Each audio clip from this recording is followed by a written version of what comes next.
Good evening, everyone. Thanks for coming. I know everybody is busy, so taking time out to come here and actually listen to our SBMT transformation presentation, I really appreciate that. My name is Amol Fadki. I'm project manager for the SBMT transformation, and I'm with Equinor. Yeah. But before we go further, I would like to introduce the panel here, who will also be presenting slides today with me and give you more information. So why don't we start with Justin? I'm Justin Post, Senior Vice. I'm Justin Post, Senior Vice President with Skanska USA Building. I'll be talking about the O&M facility tonight. It's John Feliciano, Construction Manager for Equinor. I'm Kevin Koenig, Director of Project Management for Bond, Civil, and Utility. I'll be talking about the ONS substation. Alba Pena, Community Investments Manager with Equinor. All right, that's great. But we also have additional members of our team who have specific areas of expertise and contributing to the project. So in the Q&A session or in the poster board session later on, you can definitely have more specific questions for them. And I think before we start the presentation, the plan is to actually go through the presentation first, and then we will open up for questions, audience, as well as we have some viewers on Zoom. And after that, we will have a poster board session where you could actually have a specific interaction. Yep.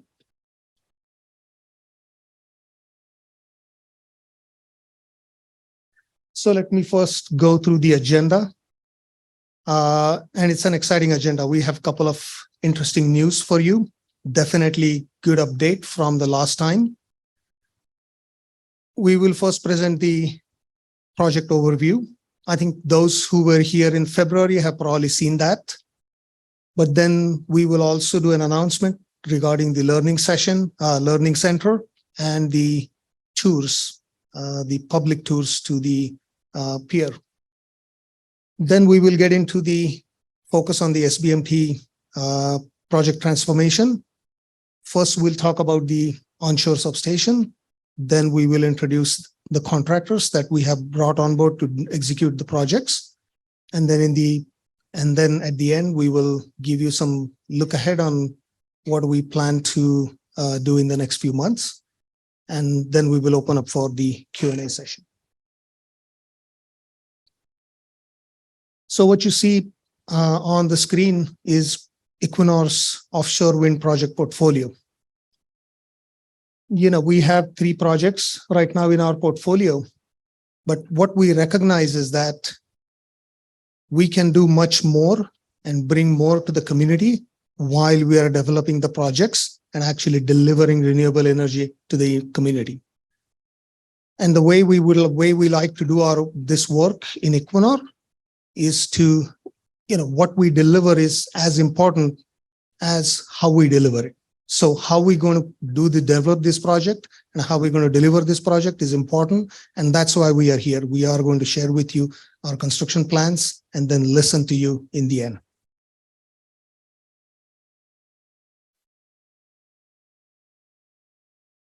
So let's talk about the specifics. Right now we have 3 projects: the Empire Wind 1, Empire Wind 2, and the Beacon Wind 1.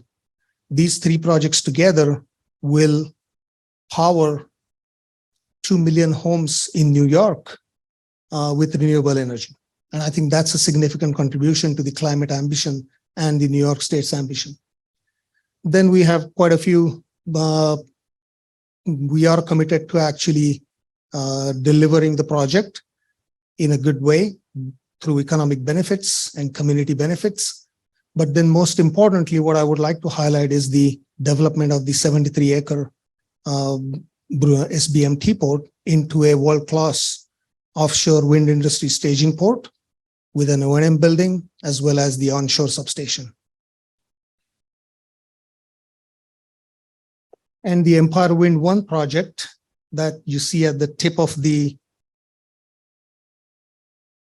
spear there, that will bring renewable energy into Brooklyn, into the SBMT port, and tie into the Gowana substation. And I think we have a couple of commitments there with respect to 500 long-term jobs. These jobs are really the operational phase jobs, including all three projects. And that includes the workers in the O&M building, but as well as those who are servicing and maintaining the offshore wind farms on vessels. And the 1,500 short-term jobs, those are through the construction phase of the SBMT port and all the construction there, as well as Port of Albany development. So what is our specific commitment to Brooklyn?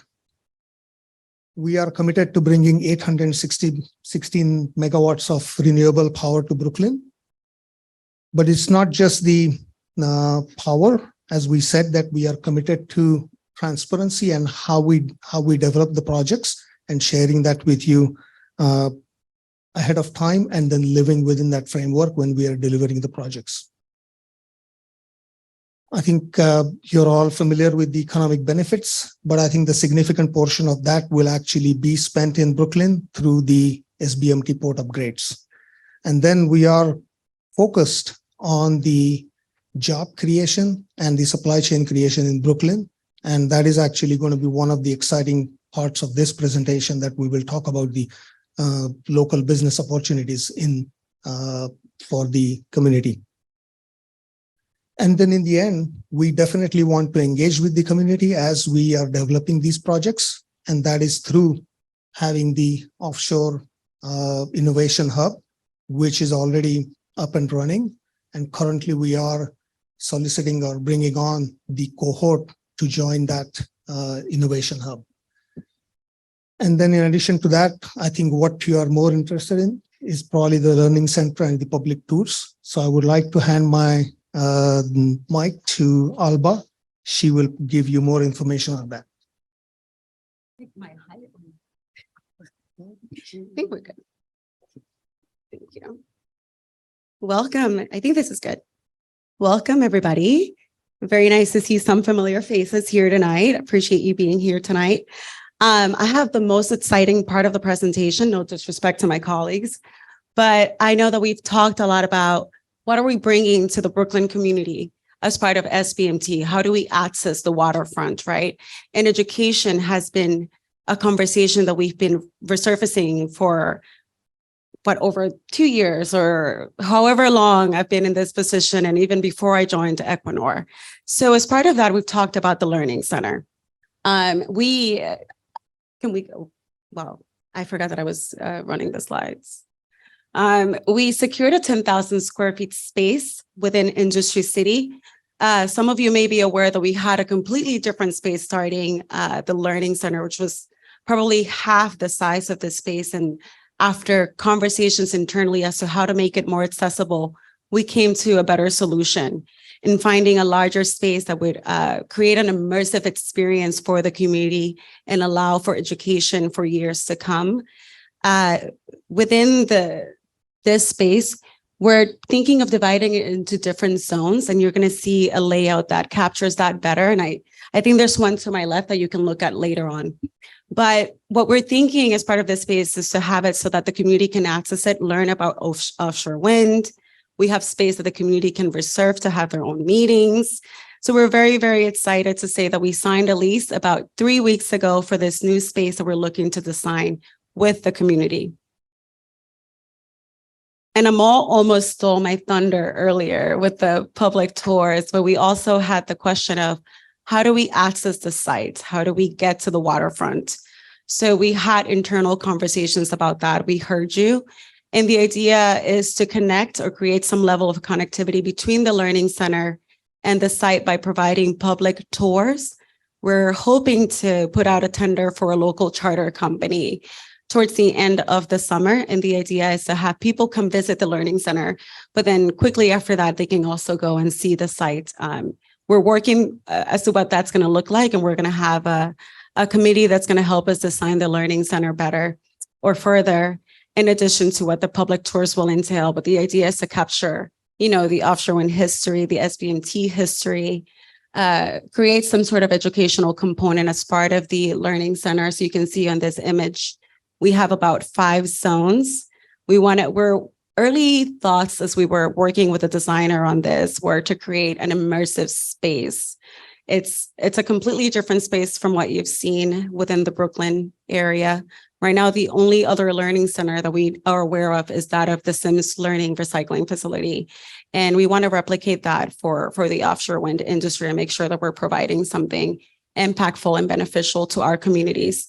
So when you're coming into the space, we want to make sure that it's immersive and that you're getting some sort of tangibility into what offshore wind means and what that should feel like.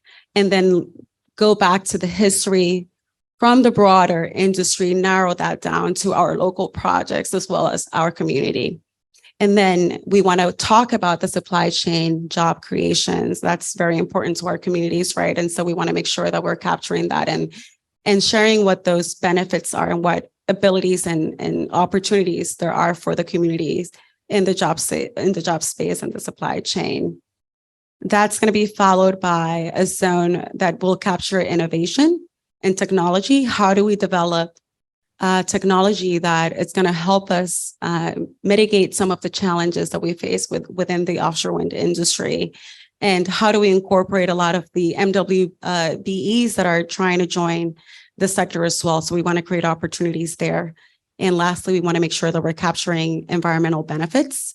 We want to talk about the impacts that the offshore wind industry has on the environment, but also the opportunities that we can create to support our environment, because that's equally as important.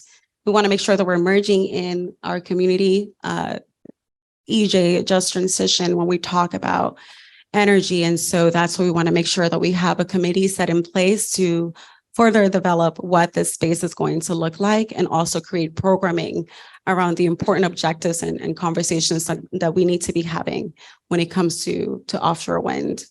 So I think that those are our 2 announcements. You'll hear more from us about the public tours. I think that's very exciting to make sure that we're providing that to the community, providing that access. We're discussing how that's going to look, and you'll soon hear from us that there'll be a panel made up of the surrounding community that's going to help us further that vision along. But safe to say that we've managed to cross the line and get across the line when you were asking us, how can we access SBMT? Why can't we not access SBMT? We've managed to answer those questions internally, and we've opened those doors to make sure that the community can access the site. And it is your backyard, right? So we want to make sure that you're able to access it. If you have any questions, I'll be here after the presentation and we can dive more into the conversation. I'll give this back to Amol.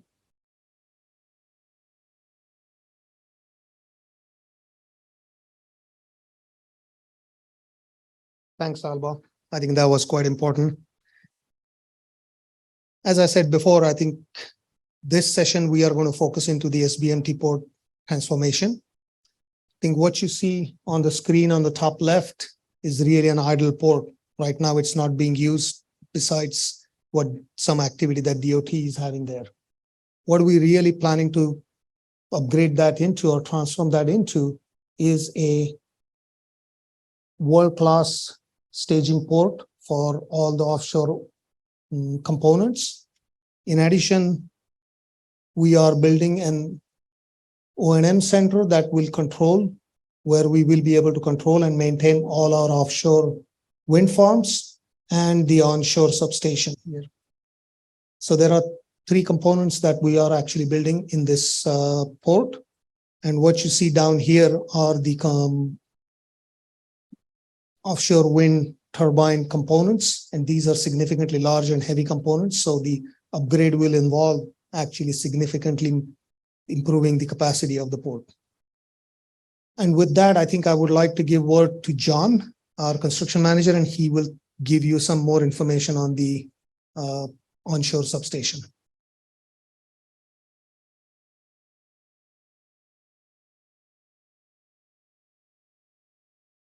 Thank you, Amol.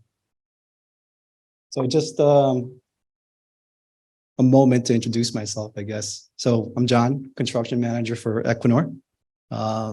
Like most of you folks, I consider Brooklyn my home.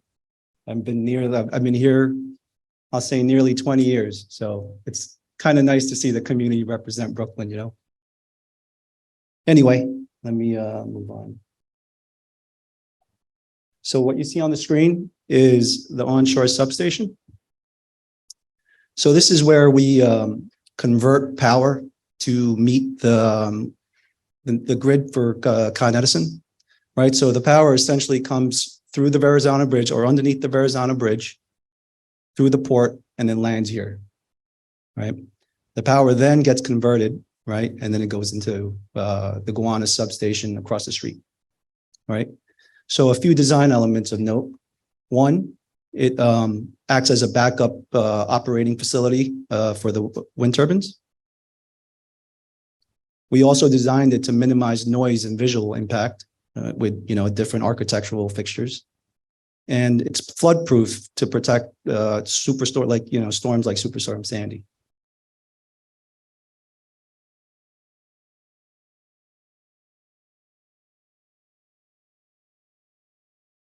So here's just a brief timeline of the project.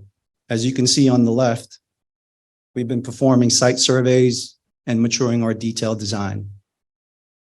I'm proud to say that I think we're nearly at 90% engineering, and we're progressing now with construction planning. Our hopes is to have boots on the ground by 2024, first quarter, and then progress in construction in that 2-year time span, upgrading the bulkheads, building the O&M base, and then, of course, the onshore substation. Come 2026, we hope that you see large ships out there coming into berth, staging large wind turbine parts, and then getting them ready to be installed off. Let's see here.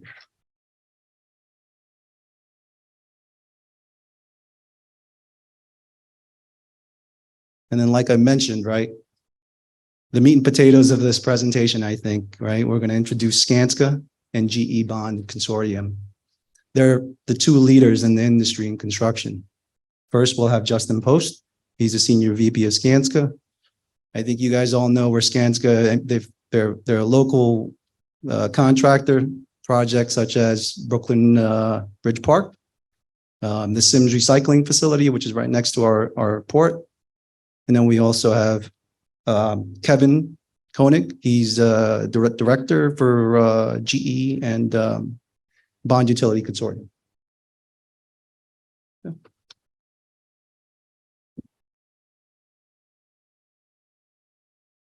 Thanks, John. So I know the Learning Center was probably the most exciting part, but I'm going to talk about the construction phase, which is pretty exciting too, having done it for 31 years. So Skanska is quite excited to be selected to work on this project. And just to give you a little familiarity with Skanska, you know, even though we're a large global company, we're also a local company. Like John was kind of representing a number of projects in Brooklyn, including Brooklyn Health Center, the Brooklyn Bridge Park. We do a lot of work at NYU and Metro Tech area. So, you know, we like to be considered a local builder as well as a large commercial builder, which a project like this would take. You know, we have 5 offices in the region. We do about 1.8 billion in this area, in the Metro New York area.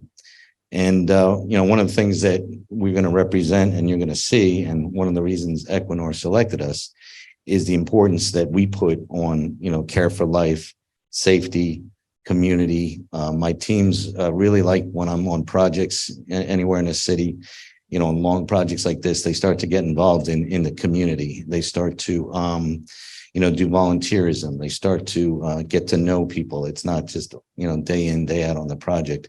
They become involved in the community, and they're already looking forward to doing that here. Just a little bit, real brief overview. This is kind of detailed, hard to, you know, see, but, you know, we're in the phase right now, like we mentioned, the design is wrapping up. We're in the pre-construction phase. So we're going out to procurement to buy contractors and materials and supplies over the next 3 to 5 months.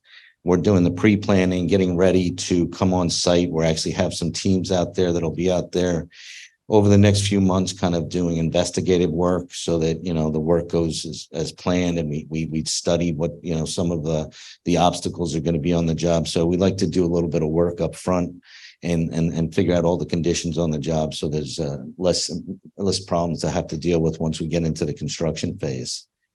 So that'll go into the end of this year. The construction phase will start in the first quarter of 24, and that'll go till the second quarter of 26. Some of the things you'll see in 24, I'm not real good with this mouse here, but down here in the lower corner, on the eastern corner, southeastern corner, is the where we'll do our staging. That's where our trailer complex will be for workers. We'll have a tent. We're trying to consolidate everybody so they're not all spread out. And, there's not garbage all over the place. We're gonna concentrate meetings and working and safety meetings and things like this in that one corner. And then trucks will be coming in on this side. Whoops. And then also on the other side, Kevin's going to talk about this area here, the O&S. Our job is this piece here, which is the O&M building, operations and maintenance facility, which will be there, for many, many years to come. But some of our operations involve dredging. These gray areas are dredging all around, which allows us to then go do bulkhead repairs all around the perimeter. And what they call an SOV wharf. So there's a lot. We're kind of all over this site, but in a very organized fashion. There's a couple crane pads on both sides. Here they are here. Crane pads where Equinor will be lifting off their major pieces of equipment, the blades and masts and things like that. So I'll have a staff of probably 25 to 30 involved in this, just on our management side, both on site and right across the street in the industry city office. And then 2025, we're getting further along and things are developing. The bulkheads get finished up. We have to work in the water only during certain seasons. We're only allowed to work in certain seasons, basically from July to November, plus or minus. So there's a lot of work that we have to phase in a manner that makes sense for the project as well as the environment. So the big things in 25 is more dredging, bulkhead work. We'll start putting up the structure here for the building and closing that in. And the progress it's going to go quickly over the 2 years. But we're excited about it. We feel that there's going to be some 60 subcontractors involved and as many as 80 unions that would be represented. Lastly, what are we bringing besides the construction? We're going to be bringing a lot of people to the area and local business. We plan on buying supplies from the local market. We'll be, catering meetings and things like that to the local restaurants and delis. Like I said, I'm going to have a big tent that has to feed, a lot of tradespeople, cleaning services, there's lodging and hotels, for out of town, visitors. So there's a lot that's going to be coming to the area that's going to help the economy, and it'll make the project that much more successful. So I'm going to bring Kevin to talk about the onshore substation.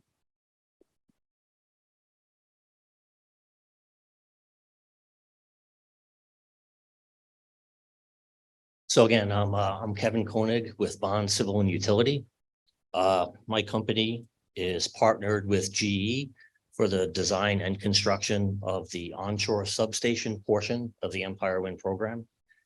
So we'll talk about the onshore substation a little bit of detail in a minute, but just want to talk about Bond a little bit. I know that pretty much everybody's familiar with our partners, GE, but many of you may not be familiar with Bond. So Bond is a family-owned company that's been in business for over 100 years. We're based out of Boston, and our projects span from New England through New Jersey. Our work generally is power generation, power transmission, and civil infrastructure. Our regional office is in the Bronx, and we currently have jobs all over New York City. Bond currently employs just over 1,000 people, 200 management plus trade. So that's a little bit about Bond. And now I'd like to talk a little bit about our role on this project. So the onshore substation is located in the corner, the northeast corner of the site right here. I think as was described, John described it a little bit earlier. The construction for the onshore substation should start in early 2024. The first work we'll do there will be to establish the construction entrance, which will be off of 29th Street, across from Fresh Direct, again in this corner here. The early work will then include removal of the existing asphalt surface, which covers pretty much the entire site. We'll relocate utilities, remove abandoned utilities, remove abandoned foundations, all in preparation for the new construction. Once that phase is complete, and that should take about 3 months. Once that phase is complete, we'll move into the excavation and foundation construction phase. That will go on over a period of eight months. It'll be phased with other work that's currently going on also. And that again is in preparation for the constructions, the new facilities and equipment that will become later. In parallel with the foundation work, we'll also be starting construction of the interconnect cable. So the interconnect cable, everything runs out of the corner here. And the interconnect cable leaves the corner of the northeast corner of the site, crosses 29th and 2nd Avenues, and then goes to connect to the Con Ed Guana substation, which is kind of just off of the slide to the left. So that'll be going on in parallel with the foundation work. Once the foundation work is complete, we'll begin construction. Once the foundation work is complete, we'll begin construction of the 3 new buildings that are part of the project. You can kind of see them in this rendering here. They would be in here and over here. Also, we'll be bringing in the heavy electrical equipment and placing that on the equipment pads that were built during the foundation phase. And that work will continue on through till the end of 2025. The final connections to the electrical gear, all of that will take place also around that time. And then that will lead into the next phase, which is testing and commissioning of the equipment that we installed, which will go into 2026. So that's kind of a super quick and dirty summary of the ONS substation. And so we also have opportunities for the community, local community. It's the same opportunities that were on the previous slide, very similar contract setup to what Skanska presented. And then, I mean, this final slide is just an easy way to reach either Skanska or Bond if you're interested in trying to follow up on some of these local opportunities.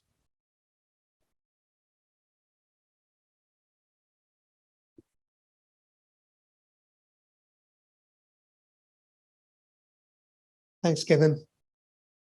And if you're interested, actually, the printouts of this slide are also available at the registration desk, so you can take those on your way out. Yep. Okay, so I think I'm on my last slide. I think the important things that we wanted to communicate today is definitely the progress we have made on the Learning Center and the tours. And secondly, the introduction of our contractors. I think they're extremely capable contractors. And then I think in addition to that, the opportunities for local businesses and local jobs. So I think where we are right now, as John mentioned, is that we are finishing the engineering right now, engineering work, and into a construction planning phase. What we plan to do in next few months at the site is to do our final site investigations, just to make sure that we do not have any surprises or issues when we go to do the construction.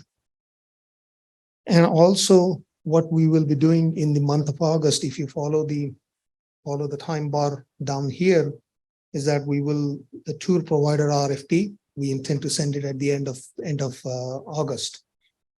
And then we plan to have a follow-up community session in the month of September. And our intentions at that point of time is to take the construction planning, and then talk about how does that impact the community. When we talk about traffic, noise, dust management, all those items is when we will use our mature engineering and construction planning and actually communicate what is that framework look like, what efforts we're going to take to manage those. And in the end, what our intentions are is to what we communicate is what we want to live with and actually be able to stay within that framework when you do the construction. So with that, I would like to open up for Q&A session.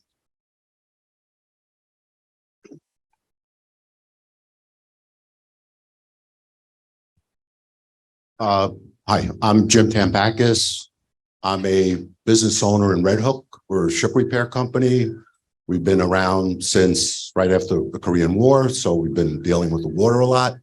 The one question is not related to the water. I wanted to ask, you had mentioned 816 megawatts of power is coming. How much does Brooklyn have total? Do you know? How much is the Brooklyn consumption? Yes. Good question. Just wanted to understand the percentage. I have to reach out to the experts to see if they have, any of them have that I'll information. go on to my second question and Go then ahead. they could But try and figure we'll it come out. back to the answer. Yeah. We'll give you the answer. So the gentleman with Bond said that you were going to be doing demo starting like pretty soon. And my concern is because of Red Hook, we have a lot of these last mile warehouses coming in, and we're trying to reduce as much as we can inbound trucks over the Guanas, over the bridges, through our local streets. We're right on the water here. Is there any possibilities of doing all the demo and placing it on barges so we don't see it on trucks coming in and out of the neighborhood? And the same thing, you said that by 2026, you were going to be bringing in the larger pieces of equipment via water. Can we bring in everything and, via water even before, even for the facilities, even for the building, the construction? We're right on the water. I mean, we're dealing with the gentleman here, I see is from the EDC. I mean, we're trying to create a water distribution network in New York City, and this would be a great thing to start with, so that this way, maybe put in a roll ramp, so this way you can roll on, roll off different types of things and equipment, so we minimize truck traffic throughout the neighborhood, which we don't want to see anymore. So, I mean, that's basically what my concerns are. I mean, I think this is all great, but I think maybe if you guys think about the traffic that we're going to be enduring, we have millions of square feet of these warehouses. We're going to have thousands of trucks coming in. I've discussed this with the DDC when they're doing all their projects for the flood protection. And I say, I hope you're going to be bringing in things via water since you're working on the water. And their reply to me is, we don't do that. It's like, but you're right on the water. You're going to be building things. So I'd like just to say, since we're all water people here now, and it would be nice to do things on the water. Thank you. No, I think great question. And that is definitely one of the considerations we have right now, as we have now, you saw the execution plan, right? And definitely we are extracting the traffic numbers based on the construction phasing and what we will need. And using marine ways is definitely one of the mitigations there to minimize traffic.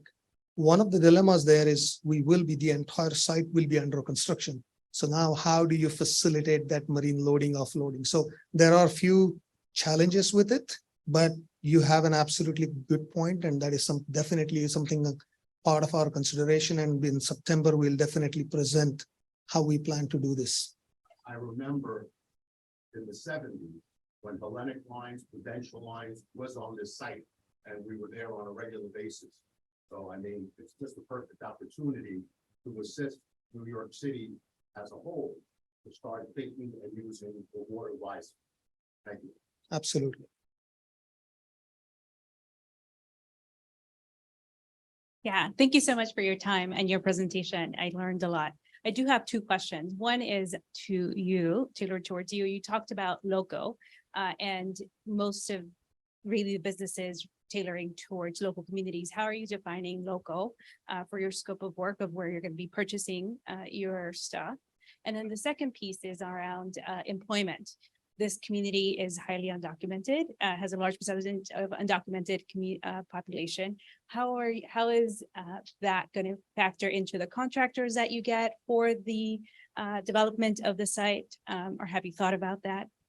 How we're going to factor in local undocumented labor into the construction of the site? You want to answer some of the front end? Yeah. So I think, so there are two steps to this procurement process. First step is the tier 2 contractors, right? And as Justin mentioned, just on the SBMT side, we have about 60 contractors, but these are still much larger scopes, and these require an established capabilities and equipment and a setup to be able to execute those specific scopes. And then we have the tier 3s and some of the local business opportunities. And that's really where we think there is a lot of opportunities for the local community to either for individual jobs or for small businesses to actually contribute in a different, with different opportunities. So, but you want to elaborate on that? Yeah, and on top of that, so this project, as you probably know, has some public funding from the EDC. And one of the requirements in NYSERDA, so one of the requirements is that it's there will be a PLA and there will be prevailing wage requirements.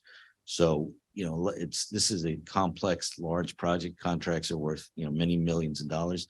So there's a qualification process that we have out and some of the information you need for that, but it's going to be a union project. So, the workers need to, obviously need to reach out and get through the unions and things like that. But what we're trying to do is open up to other things, the smaller things that we can, work with the community. So, lumber supply, things like that. We're gonna reach out and try and get some, as much as we can in the immediate area, Industry City, Sunset Park, and the Brooklyn area, where we can, as much of our supplies as possible. But it's a big scale project, and we're gonna need to, go to a number of facilities to get our supplies, because there's so much volume of work that it can't all be supplied locally, but we're going to do what we can.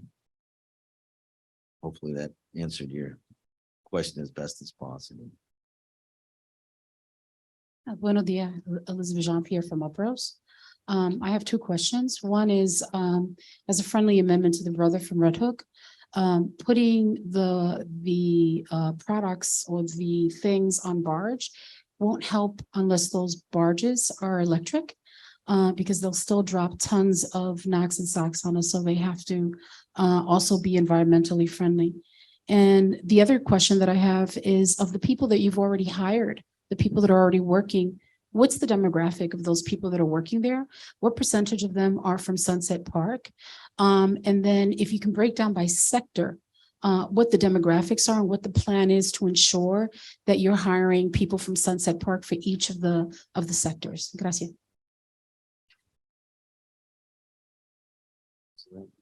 I think I appreciate the question, but I think with respect to that type of demographics and breakdown, I don't think I have that right now.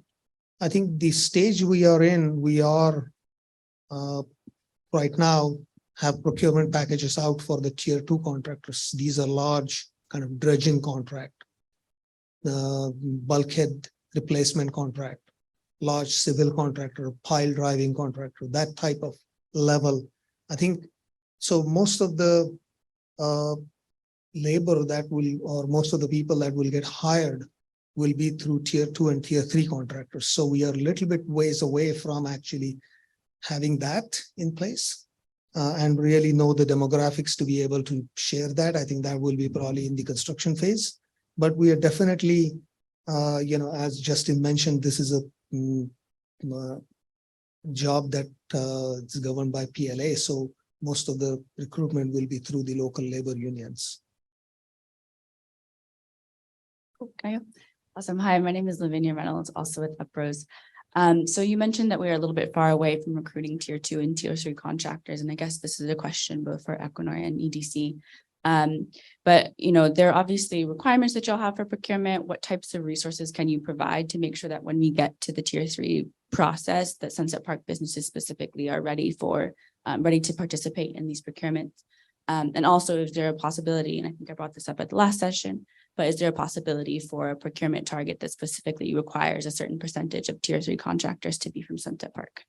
And that would include both businesses. There's a lot of worker-owned co-ops in Sunset Park, and making sure that the procurement is comprehensive of all of that. I think I understand your question, and I think the best way is to actually reach out to Skanska and GE Bond through the contact information, because they are right now in the middle of procurement processes, and they will engage in selection of tier 2s and as well as tier 3s, how that subcontracting work happens. So I think that's probably would be a good place to start. Yeah, Donna, you want to raise your hand? Donna's going to stay here. Donna's with Skanska, and she'll stay behind and hear from you and learn about what some of the businesses that we have in this area that can get involved, and that's with the scan codes that GE Bond and Skanska put out there. You guys got to find us. I can't find everybody. So if you guys get online and register, I guarantee Donna will call you back. There's no doubt about it.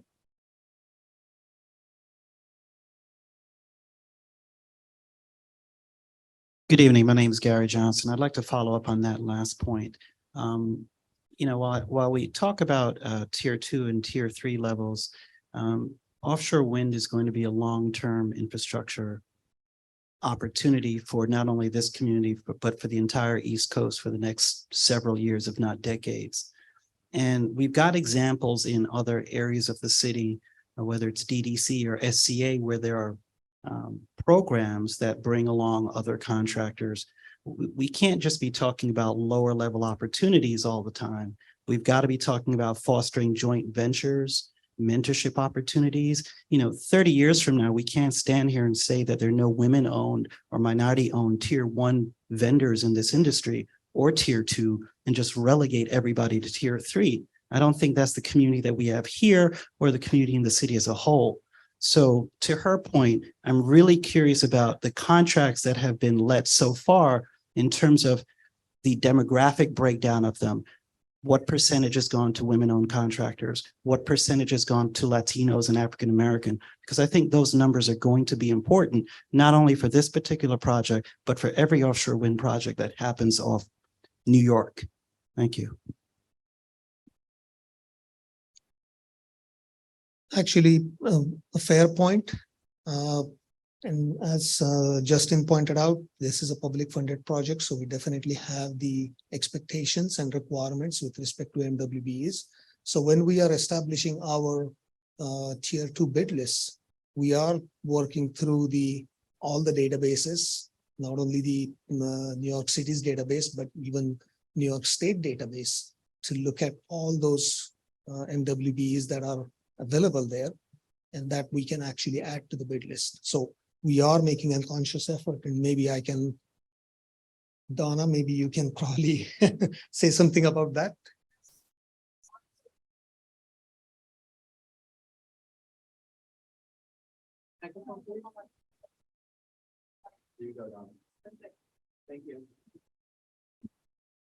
Thank you, Sam.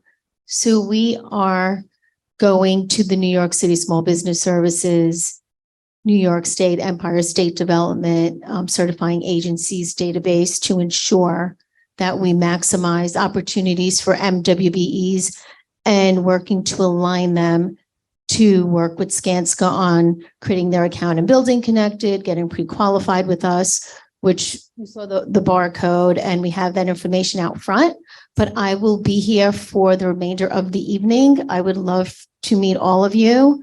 So if you have any other additional questions, please connect with me. I'll be giving out my email address and phone number as well. Thank you. I think we have time for maybe one or two more. Okay.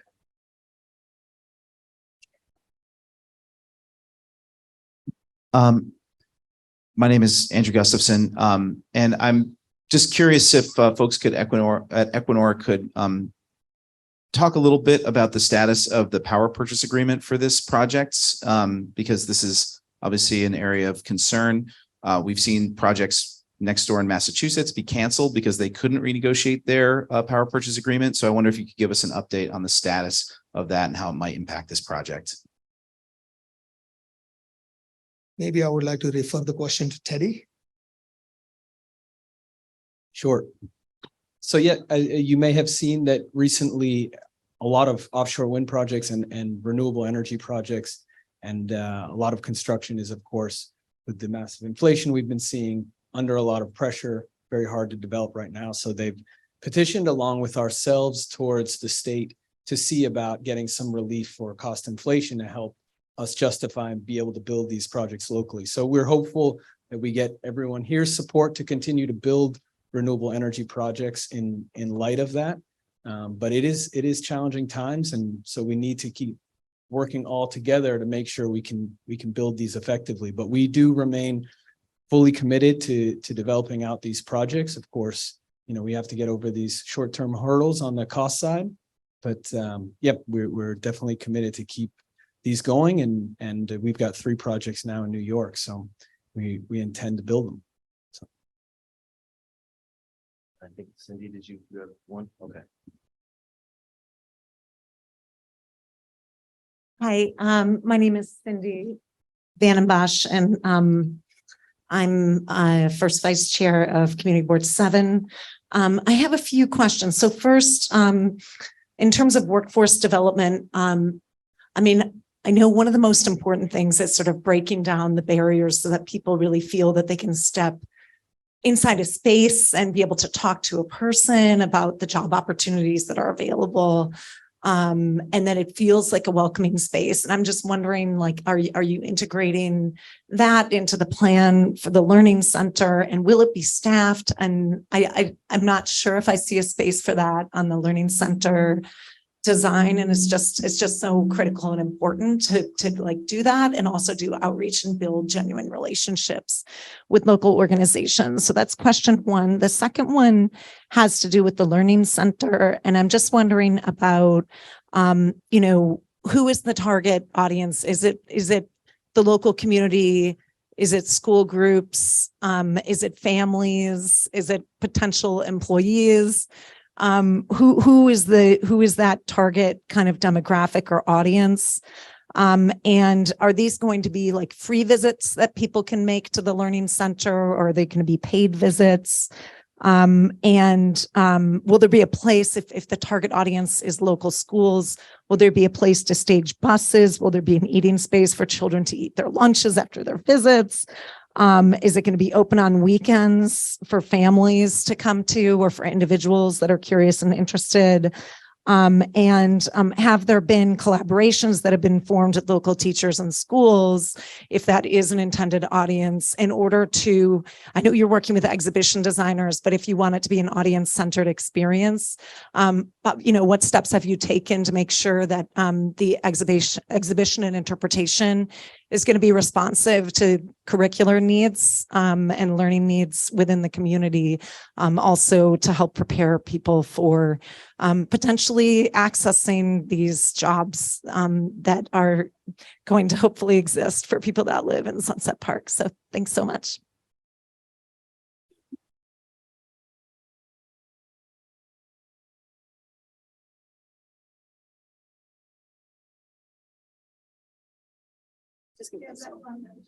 Oh, no. Thank you. You asked amazing questions, and I think you answered a lot of them. Should we hire you for the Learning Center? But to answer your first question, yes, we are incorporating job opportunities. And I think, barriers has been one of the main topics of conversation, especially for the area. And as Esther mentioned earlier, we have a lot of undocumented residents in the area as well. And so we have to figure out what are those barriers to entry and make sure that it's also an accessible space that the community feels welcome. We want to set up a committee that advises on how to make that happen. we are very, very early in the planning. And so when you ask about outreach, that's the conversation that we're having now. NYCEDC has volunteered to help us set up a committee that needs to consist of local residents, academia, because we do have to build those relationships when it comes to the target demographic. Yes, academia is one of them, families, children. We want everyone to get a good understanding. Oh, absolutely. Thank you. Yeah, for sure. But we want to make sure that it's accessible and that we're touching on all of those challenges that we're seeing, right? Like, we want to create the space that answers all of those questions and addresses all of the needs. And that is the main reason for why we have to build those partnerships and relationships with the schools, with the parents, with the residents of Sunset Park. In terms of cost, it's something that we're discussing. If we, for the Learning Center itself is free.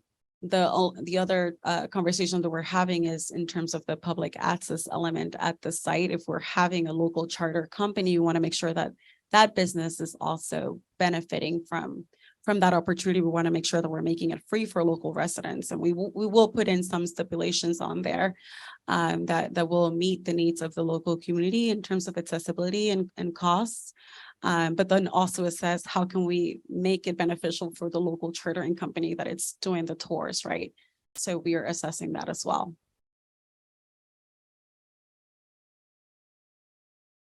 Correct. Yep. Everyone heard that, right? She just wanted to reiterate that the workforce development was a part of the Learning Center. I think that's the core of the Learning Center. Yeah. Okay, I think we are reaching the end of our Q&A session. Should we go for one? Yeah.